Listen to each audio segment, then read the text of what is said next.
बहुत सारे भारतीय जनता पार्टी के नेता जो समाजवादी पार्टी के संपर्क में हैं, वो भी ज्वाइन करने का काम करेंगे।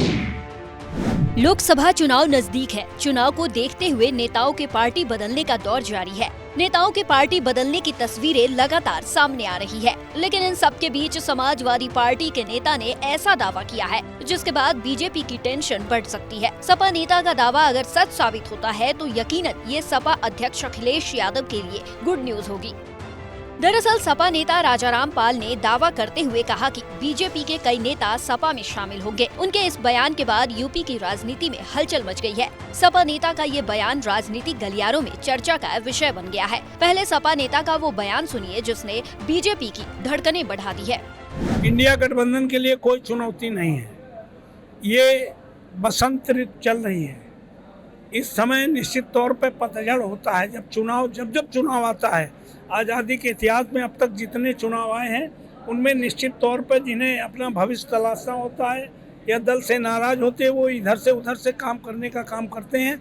जो लोग अभी इंडिया गठबंधन से या समाजवादी पार्टी से उधर गए हैं, आप निश्चित जानिए सूचना जारी होने के बाद बहुत सारे भारतीय जनता पार्टी के नेता जो समाजवादी पार्टी के संपर्क में हैं, वो भी ज्वाइन करने का काम करेंगे। सपा नेता राजाराम पाल ने दावा किया है कि बीजेपी के कई बड़े नेता सपा में शामिल होंगे। इसके बाद बीजेपी खेमे में हलचल बढ़ गई है। राजाराम पाल कानपुर देहात के अकबरपुर में एक राजनीतिक कार्यक्रम में शामिल होने पहुंचे थे, जिसके बाद मीडिया से बात करते हुए उन्होंने ये बयान दिया है। इस दौरान उन्होंने पेपर लीक पर बीजेपी पर हमला भी बोला। सपा प्रत्याशी ने कहा कि इस सरकार की न तो नीति है न ही नियत। इस सरकार ने 10 सालों में जो भी भर्ती निकाली उसमें सब पेपर में लीक हुआ है। बता दें, राजाराम पाल को लोकसभा चुनाव में सपा ने अकबरपुर सीट से अपना प्रत्याशी बनाया है। साल 1996 में राजाराम पाल ने बसपा के टिकट पर पहला चुनाव लड़ा था और जीत भी हासिल की थी।